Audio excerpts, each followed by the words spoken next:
I just watched this wild clip where a comedian gets heckled during his set and he completely puts the guy in his place without losing his cool through the whole thing. As someone myself who values deep conversations, but also I understand the power of humor to navigate these tough topics, I have to react to this one. There's a lot to unpack about the emotional boundaries and the need for context and how humor helps us cope with trauma. Let's dive in. When I was 3 years old, the second Gulf War broke out in Israel, and we were terrified that Saddam Hussein is going to shoot mustard gas at us. But what about the Palestinians? Can I finish I'm just talking about how I spent, how I got shot with rockets. What about the Palestinians? Yeah. It's like if you told me, man, I got beat up by the KKK, and I would be like, sure, but what about Chinese children?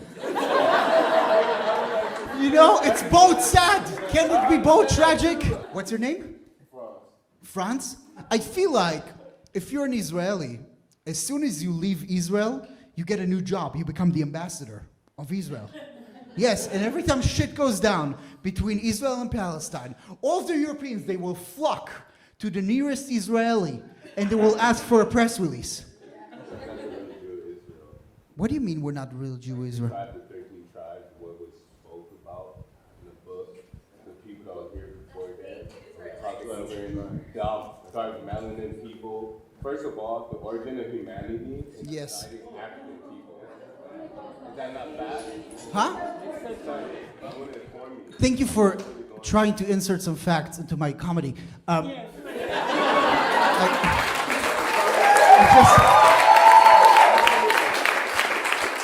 Listen, Franz, I love Kanye West. Don't get me wrong. It's just that. This land that's like not yours. It's fine. No, the mistake you're doing, Franz, is I just said it. I'm not a representative of Israel. Just refer to the notion of a war, like a genocide against a people. That's not a genocide of people. People are dying. It's not no joke. Yeah, Israelis are dying too. It's not a joke. Would it help if more Israelis died? No, like Because we can do that. What if, like, instead of tanks, the Israeli army had to use e-scooters? Listen, everybody. Avi, shut up. Listen. We're not allowed to use tanks anymore. We're only using e-scooters. But why? We are winning, yes, but not on Twitter. You have to install the app, Shlomi. Install the... No, why you have iPhone? No, it's only Android app.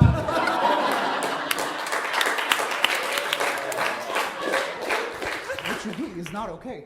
my friends are dying. Do you think this is helping? No, bring awareness. But this is not Like, the I'm place not to trying to bring stop the awareness. show. I want But you you to- are. Oh, you kind of are. No. Listen, Franz, can I explain to you, just one second, let me explain to you why we're joking about this. I don't know how you grew up, I don't know what happened to you in your life, and I'm not gonna assume it, but I grew up in a war, and then I went to Germany, and I grew up in a village where I got chased down by Nazis every week. So I do comedy to deal with that. I do comedy about things that are so tragic that the only way for me to deal with them is laugh or go insane. I have a right on that. Same way as you have a right to make jokes about your own tragedies. You know what I mean?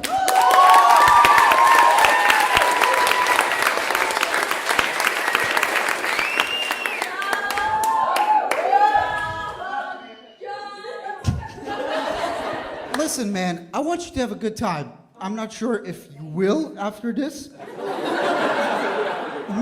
What? This is more in the sense of like my friends are really And I respect you, and I have Israeli friends from Miami. But listen, Factual, I'm from Miami, dude. but this is not the place for facts.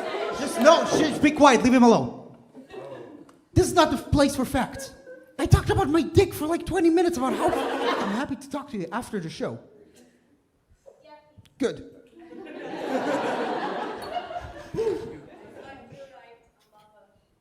What?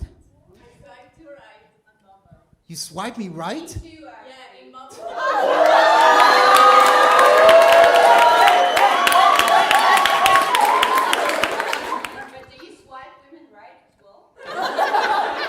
Franz, let's talk about Palestine a little bit more.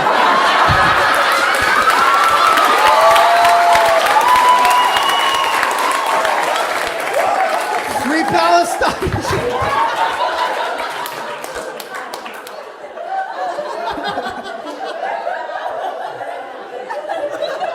This happens a lot. First off, I respect this man, how he handled this. I don't know if I could have done the same, because he could have definitely escalated things, but instead he used his wit and his vulnerability to diffuse the situation. He brought up such a crucial point that humor, especially for those who live through trauma, it's a survival mechanism. It's a way to process the unthinkable without breaking under its weight. When he said, I grew up in war and was chased by Nazis every week, that was raw truth. It was wrapped up in humor. And instead of bowing to someone demanding a political debate, he kept control of his space while reminding us that he's there to share his experience, not be an ambassador for an entire country. It's such a powerful lesson on setting boundaries while at the same time having a certain sense of empathy. And that audience member, he tried to hijack the moment with facts, but the comedians respond, this is not the place for facts, was such a perfect response. It's a reminder that comedy is a space for catharsis, not a debate stage. And humor gives people the power to laugh at their pain and survive another day. And I think that's something sacred. So when handling hecklers with grace, while still making a point, I think that's an art. And this comedian reminded me how humor can be both a shield and a sword in tough conversations. What do you think? Can we ever truly separate comedy from tragedy?